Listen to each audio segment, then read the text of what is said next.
So long, losers! Uh-oh. The top of his head is still showing. Claw at it!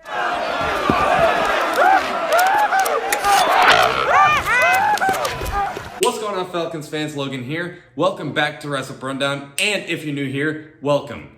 So we are here with an annual video at this point, a full preview on the Atlanta Falcons heading into the year. For this video, it's the 2022 Atlanta Falcons. Now, before we begin, there are two things I wanted to note here. I should have mentioned this like in every preview video I made, but the whole preview videos were not really my idea. I kind of more just got inspired off of something that my absolute favorite YouTuber does, that Franchise Guy. I'm sure you all have heard of him at this point. If you haven't, he's an awesome NFL content creator that goes over every NFL game and team. And he goes over film breakdowns and goes over his opinion on each player and each game. And it's honestly, it's quality content, and I think you should subscribe to him because he's, in my opinion, the best there is out there. And every summer, he has this series called A Deep Dive into the whatever team. He goes over every single team, going over every coach that they have, every player, his optimism or pessimism for every player. And then at the end, he goes over how many wins this team will realistically get. And I guess I just thought that was a cool idea, and I wanted to kind of make something similar. I didn't want to do the exact same thing, because I don't go over like every player, but I go over like most players. And then I don't do the whole schedule thing because I already make schedule predictions videos. But I just wanted to put that out there. The whole preview thing was not really my idea, so I didn't really want to make myself look like I was the one that created it. Just to kind of put that out there. But and then the other thing is that this Falcons team is a lot different in years past, and I know that sounds cliche, but with a new quarterback, with basically a new receiving, a new set of receivers, a whole new set of like linebackers and pass rush. It's like everything on this team basically is new. This is like the youngest the Falcons have looked in years. And then it's also the most interesting the Falcons have looked, because back then we kind of knew where this team was going. Yeah, you know, Matt Ryan, Julio Jones, they're just trying to get redemption for 28-3. But now that we don't have those players anymore, what's our story? So I guess it's just to get all these players some experience and see if we can get anything going for any of these unproven players, is all it really is. But in this video, we're going to go over my opinion on the coaching staff and then the players, and all of that starts right now. All right, now let's start things off with the coaching staff. Same coaching staff as last year, nothing has changed. All of these guys are entering year 2 in Atlanta. Now, I do want to talk about Arthur Smith first, because, you know, not only is he the head coach, but also because I've made my stance clear on him in so many videos, and I'm sure you guys are kind of tired of hearing it, but it does need to be said for this video. Arthur Smith, in my opinion, is the future of the Atlanta Falcons. I really, really do think that highly of him. You know, he's just proven over time that he can change players' careers around over and over. Like, he made Cordero Patterson come from just a special teams guy to a special teams guy plus running back plus wide receiver. And he finally made the top 100 this year, for whatever that's worth. And then Kyle Pitts in year 1, he made him look like a superstar. Even though we all kind of knew that was going to happen, it still happened. And then even back in his time with Tennessee, he obviously turned around Ryan Tannehill's career and Derrick Henry. Those are probably the two most noticeable and, I guess, you know, memorable players that Arthur Smith has changed their careers around of. So yeah, he changes players' careers around, and I'm excited to see what he can do with just an unproven Falcons roster. And last year was just his first year as an NFL head coach. He was just getting his feet wet, And now entering year 2, this is going to be where hopefully we get to see a lot of his offensive creativity. Because if he is this offensive guru like we always made him out to be, entering Atlanta, now that he got his feet wet into the NFL as a head coach, hopefully we can see more of that offensive creative play calling that he had in Tennessee.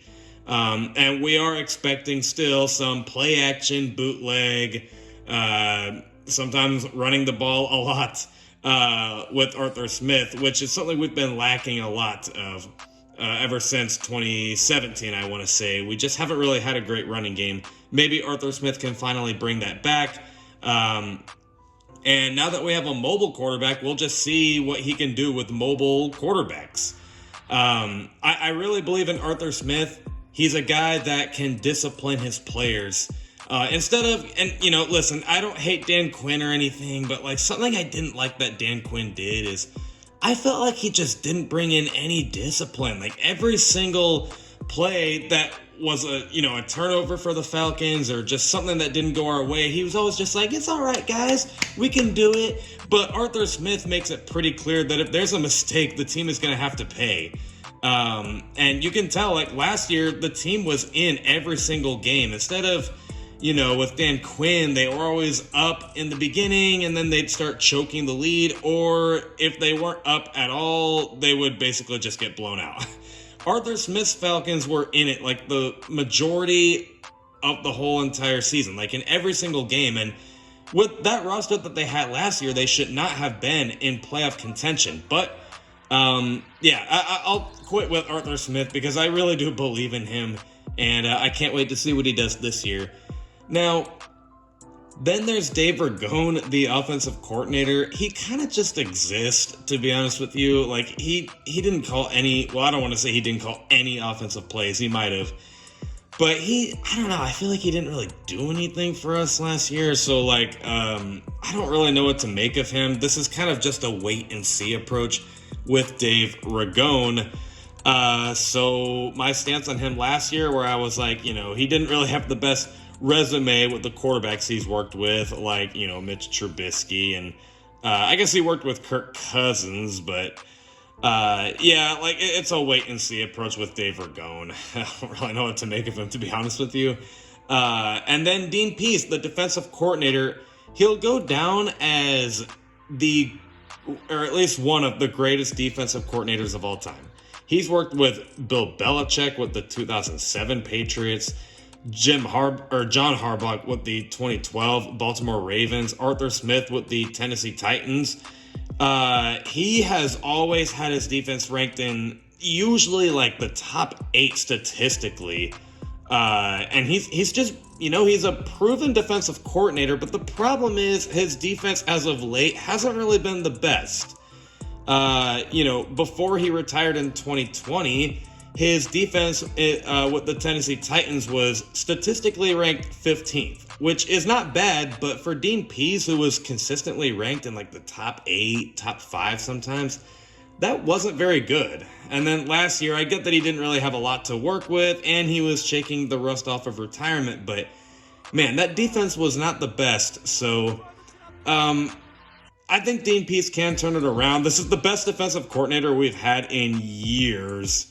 Raheem Morris, I thought, was good, but, it's whatever. He's not here anymore. Dean Pease is the best defensive coordinator we've had in years. And, with his resume and his attitude, he definitely is the type of defensive coordinator you want because he makes it clear he does not like being down bad. Like, he wants to motivate this team and make it better, and he gets mad at the media because he doesn't want his players believing whatever they say. This whole entire coaching staff really is just very disciplined, and I like to see that, but we still have to see results on the field from both the players and the coaching staff. All right, now let's get to the quarterbacks. Now, finally, this is a different story. It's not Matt Ryan anymore. Now, it's 2 quarterbacks to where we're not really sure who's going to start the whole entire season. We know Marcus Mariota is going to start in the beginning, which I personally saw coming. Like, a lot of people were kind of like, oh, I think Desmond Ritter's going to start. But I was just like, really, guys? I know you guys are excited for a rookie quarterback, but you really think that a third-round pick is going to just all of a sudden start over a former second overall pick, Marcus Mariota? I don't think so. So, yeah, I thought that was pretty obvious from the get-go. But I don't think Marcus Mariota is going to start the whole entire season. Marcus Mariota, we're pretty familiar with him. We all kind of know who he is.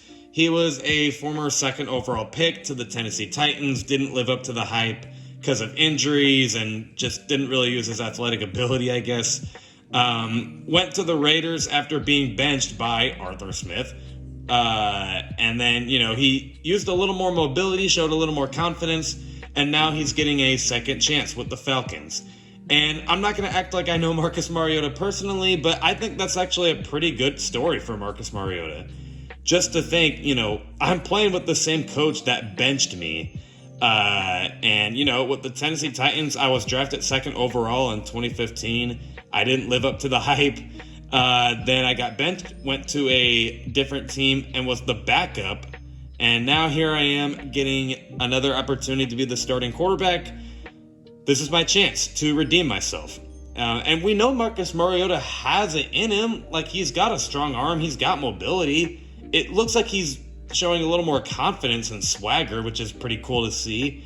And again, Arthur Smith is a coach that has shown over time he can turn players' careers around. He's worked with Arthur Smith before, so it's interesting to see what Marcus Mariota can do. Realistically, I don't expect a whole lot from him. I think he's going to be good. I think you'll walk away from Marcus Mariota thinking if he gets traded, he'll probably be a starter for another team. And maybe you could develop him just a little more and maybe you could do something with him. But at the moment, I don't really see him being a quarterback you can win because of, and rather you can win with, to be honest with you. I just don't think Marcus Mariota is there yet. I think he's got a lot of developing to do. And I'm super excited to see where this goes, though. He's a good mentor. I like that he's, very humble. And he's kind of just taking every opportunity he can. And same with Desmond Ritter. Everyone is talking about Desmond Ritter. He is like the preseason king right now. Yeah, I admit, he is slinging it in the preseason. Just a quick release showing that mobility he had in college. Literally no timidness, no shyness in him whatsoever. He's very confident. You can tell he wants it so bad. I loved his story where he basically just always wanted to play football his whole life. And long story short, he just feels like he has a lot to prove. And he still kind of does have a lot to prove considering he was only a third-round pick. It seemed like the Falcons weren't really all that committed to him with all those Jimmy Garoppolo rumors coming in. And also that they got him only in the third round. So Desmond Ritter, I think he will start maybe midway in the season. And I don't want to say that he will just suddenly be like the next Dak Prescott, which is what everyone's saying. They're all saying he's like the next Dak Prescott. I don't think he'll immediately show that, but I think he'll kind of be like, okay, so you have to kind of be careful here, but Mac Jones. Now, hold on. I'm not saying Desmond Ritter's the same player as Mac Jones. I'm just saying, Mac Jones was kind of like a player to where it's like, okay, you didn't really walk away thinking he was like, oh my gosh, this is definitely going to work for the Patriots. If they just build around him, they're going to win a Super Bowl. It's kind of just like, he played fine. Let's see if we can develop him a little more and maybe we could get something out of him. That's kind of my expectation for Desmond Ritter after year one. I think you'll walk away thinking this guy has potential. And if we just develop him a little more, maybe we could get something out of him. But let's kind of have him play a little more than just 1 year before we say, yeah, he's the future. But that's my expectation because, in the preseason, yeah, he did great, even though there were some throws here and there, especially the game winners against Detroit. Some of those were questionable throws, but, it was literally the preseason for a rookie, so what do you expect? But yeah, Desmond Ritter, I think you'll walk away thinking he has potential. But let's see him develop a little bit. And then now we're going to go on to the running backs. Cordarrelle Patterson, fan favorite. He's coming back. I certainly am happy he's coming back.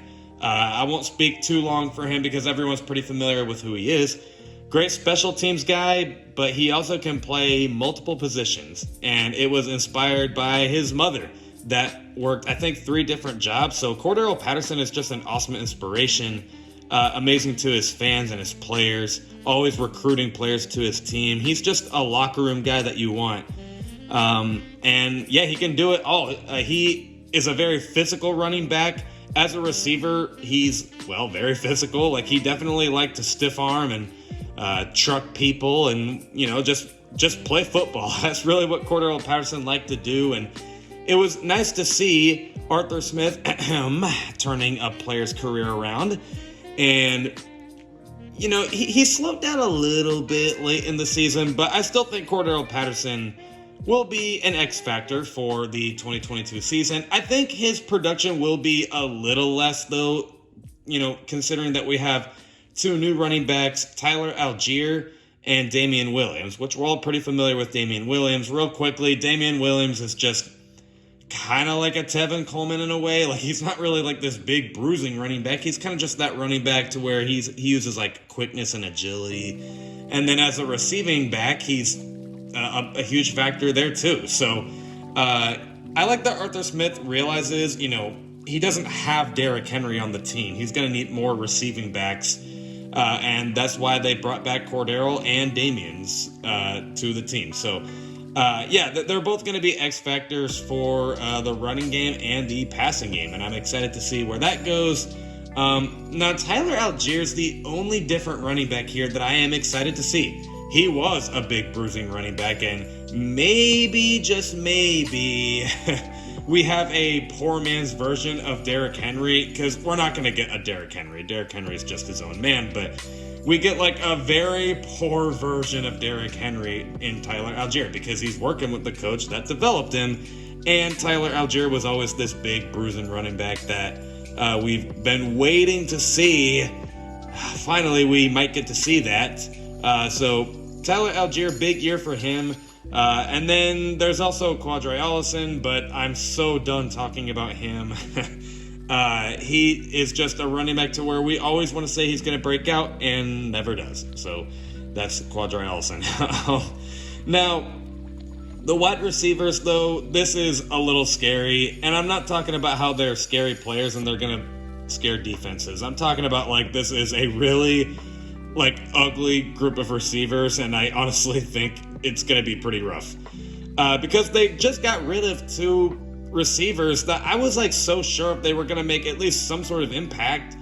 Geronimo Allison getting released didn't shock me too much, but Auden Tate getting released? Really? Like, I mean, I knew I probably did overhype him a little bit, because when we picked up Auden Tate, I was like, okay, I don't think he's, like, that good, but, I mean, hey, you know, he's a tall, physical receiver that actually has a lot of good contested catches and all that, and then he gets cut, and I'm like, okay, who else is going to get cut? So the only receivers that we know we're going to stick with right now is Drake London. If you saw the reaction video I made when the Falcons drafted Drake London, you'll know I wasn't very happy with it, because it's literally so ironic. The night, or the day that the draft was happening, I tweeted, I will be okay if the Falcons pick up a wide receiver as long as it's not Drake London. And I just, as soon as I tweeted that, I knew it. My gut was like, they're going to pick up Drake London. And they did. Not a shock. So listen, I get why they picked him up. You know, he is the receiver that Arthur Smith wants. Just that tall, physical. I regret saying that he wasn't a physical receiver the night they drafted him. I think I was just kind of in my feelings. But, you know, he's a very tall, physical, contested catch, jump ball receiver. But the problem is he's just not very quick. Now, at the moment, that's okay, I guess, considering that your quarterbacks, you know, it's not like they have like I don't know how to say it. They just don't have that much I don't really know what I'm trying to say, but yeah, basically what I'm trying to say is the quarterbacks are obviously gonna hurt these receivers' production a little bit, but at the same time, I just don't think Drake London has all that much quickness, and his separation isn't all that great either, so that makes it harder on the quarterbacks. So yeah, Drake London's got a lot to prove. He looked good for that one catch he made for the preseason, and the Falcons have been pretty good with first-round picks as of late. Looking back at Kyle Pitts and AJ Tyrell, they absolutely broke out year one. Calvin Ridley, for what it was worth, he also broke out year one. Chris Lindstrom broke out year one. So Drake London is probably going to be a superstar. I just, need to see a little more from a former basketball player, too. I hope that, because he didn't really play football for all that long, at least for a high level, because he was a former basketball player and then played college for like a little bit, and now he's entering the NFL. So I hope this transition isn't all that difficult for him.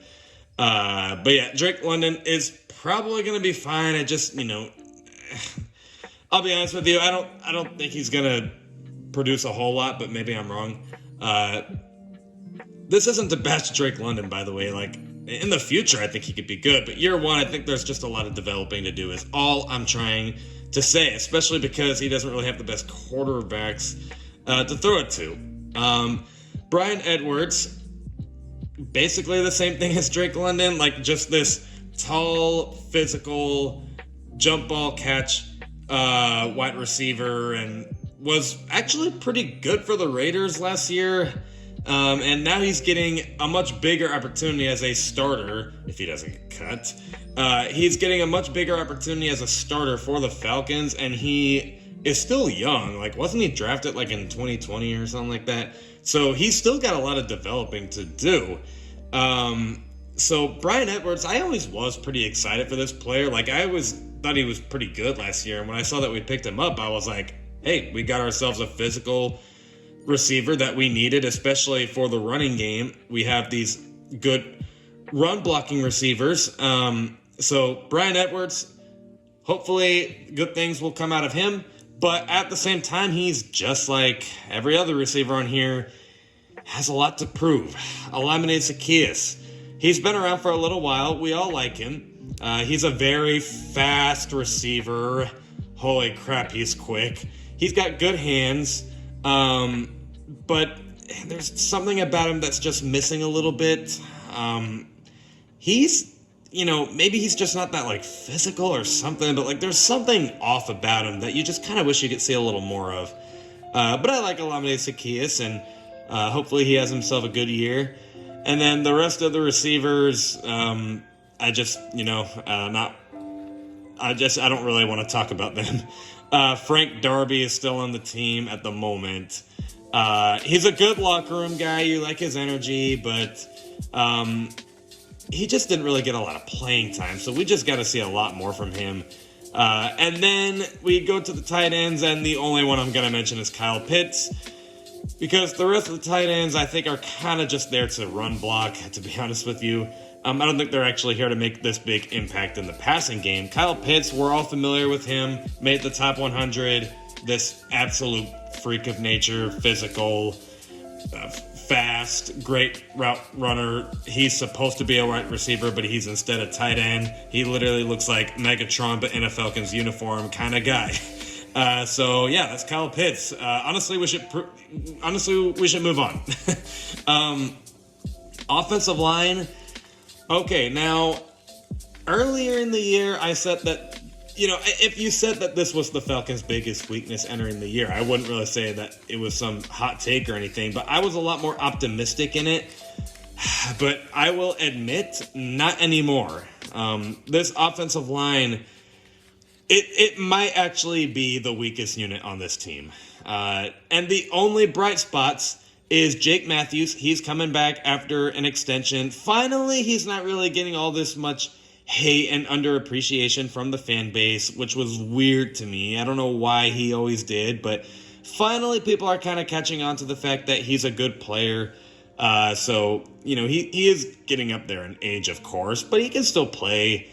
And then Chris Lindstrom, I think, got a 5th-year option. He can play, and he's still very young. He will develop. The rest of the players, though, Caleb Mcgarry for sure will not be here next year. I just have a hard time seeing him stay.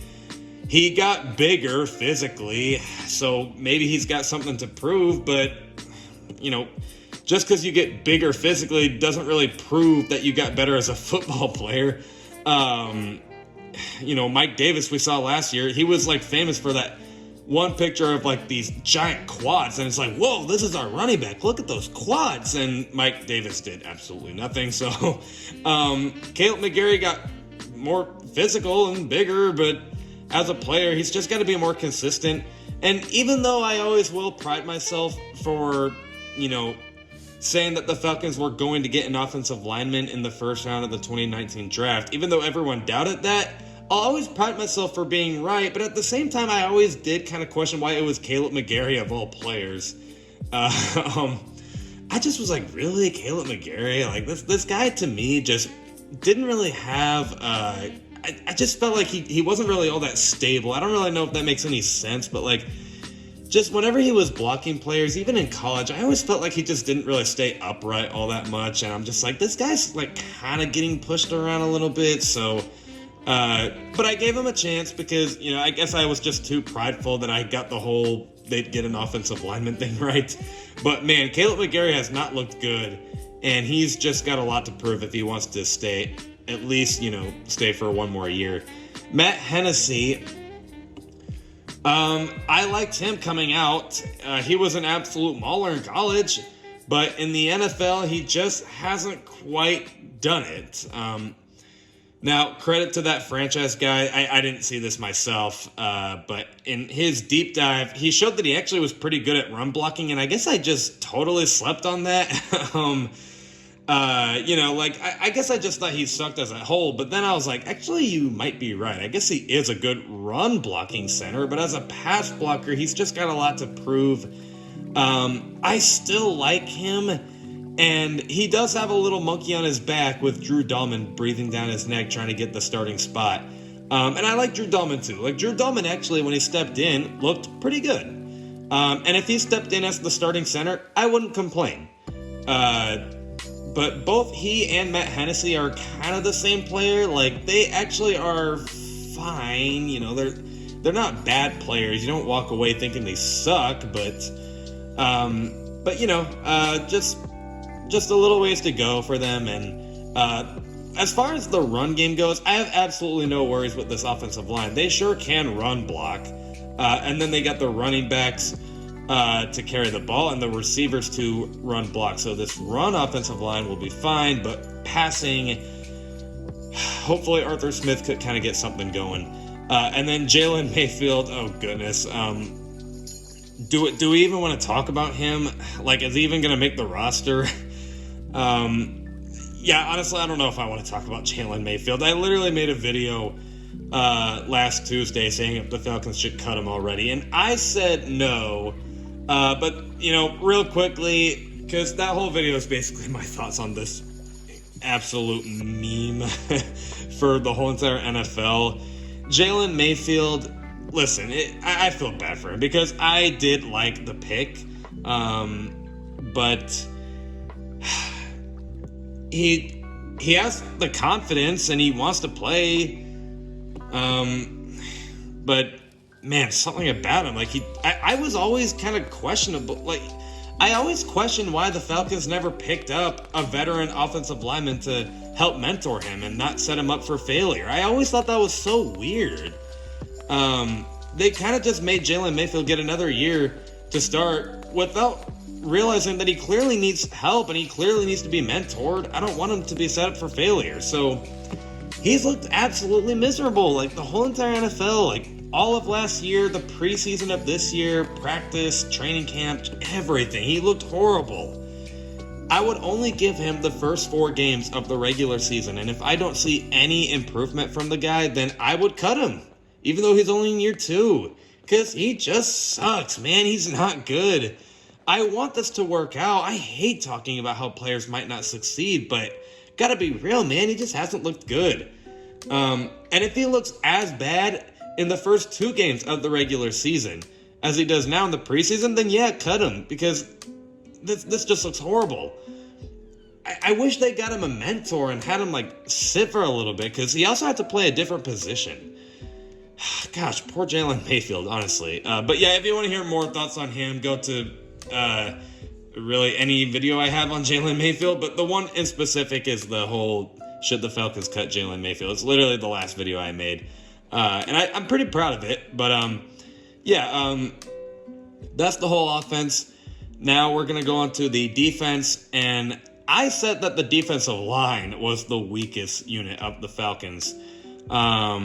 And it might still be. I still don't like this unit. Grady Jarrett is your only good option on the pass rush, or at least so far.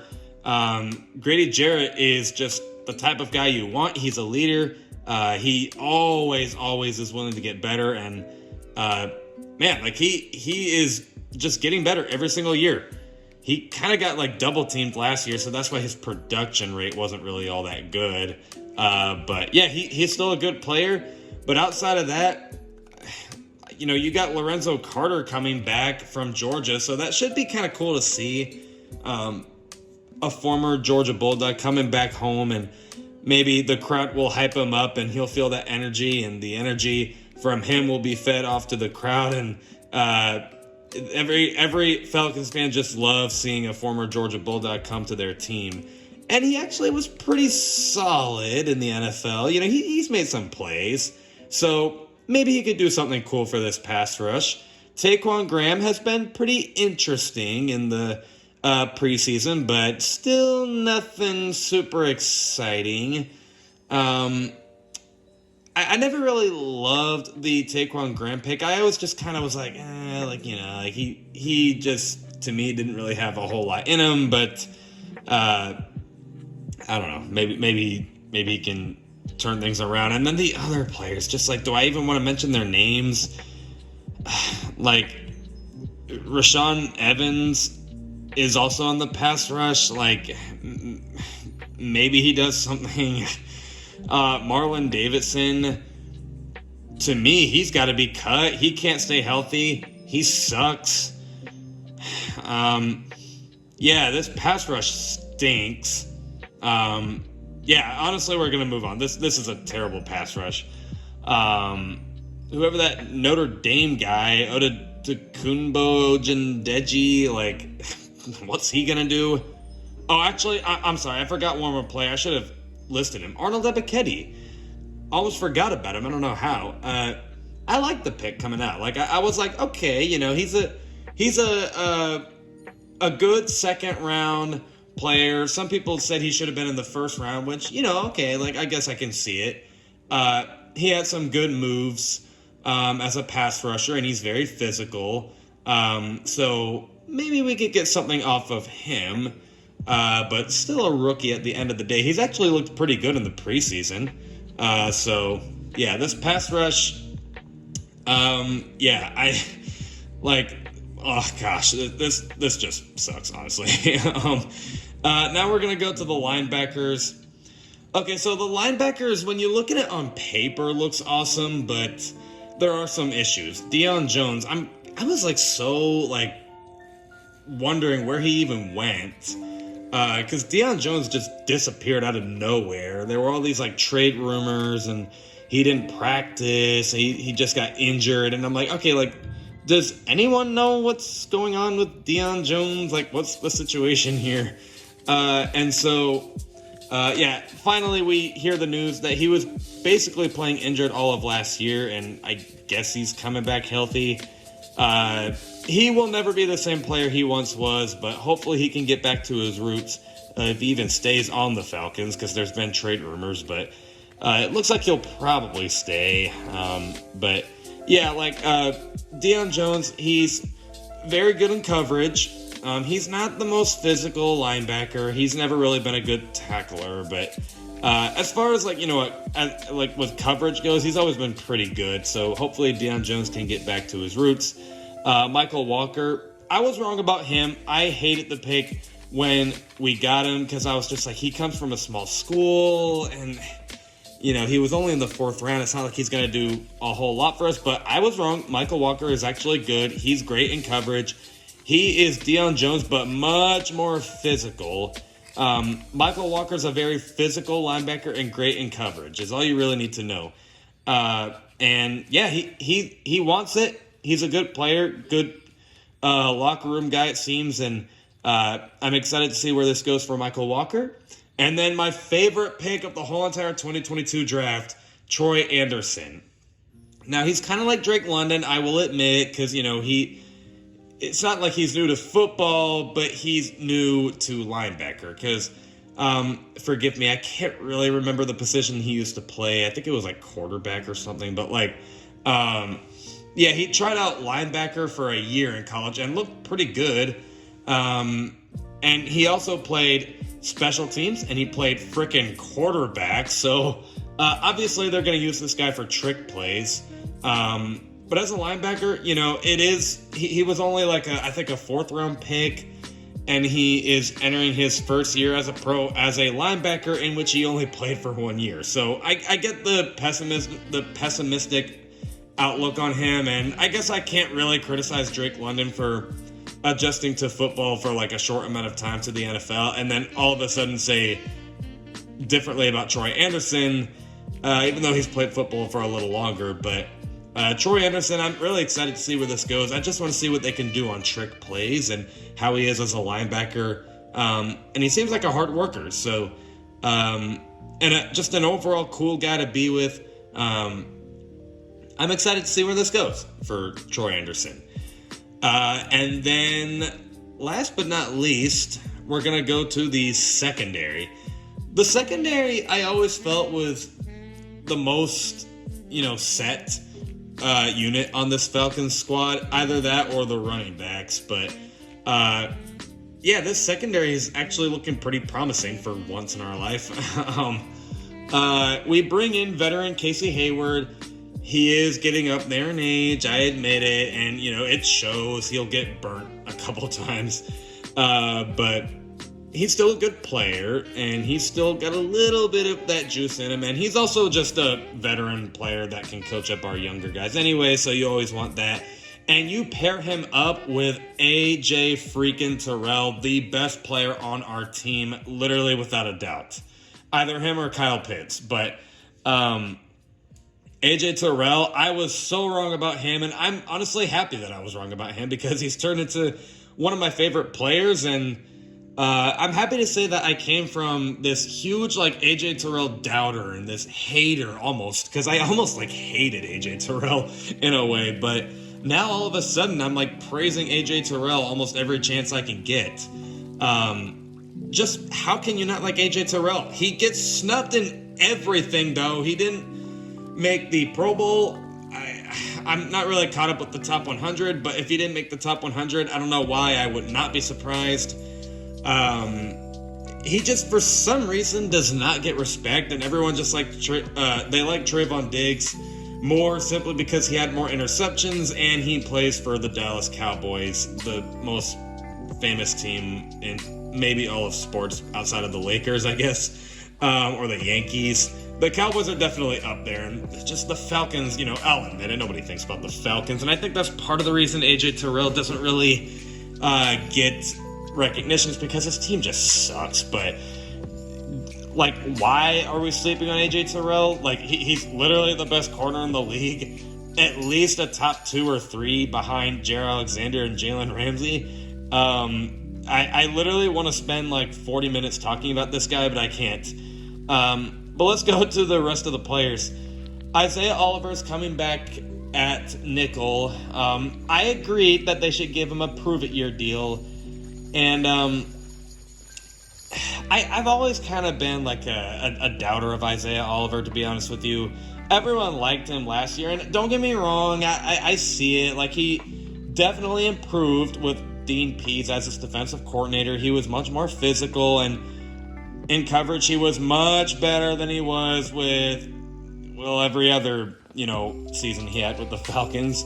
But for one thing, he didn't even play for half a year last year, so you can't really just base off base how he did in just 6 games last year compared to, honestly, kind of a joke of what he's had in the NFL. Like, his whole NFL career, he's kind of been a bit of a meme.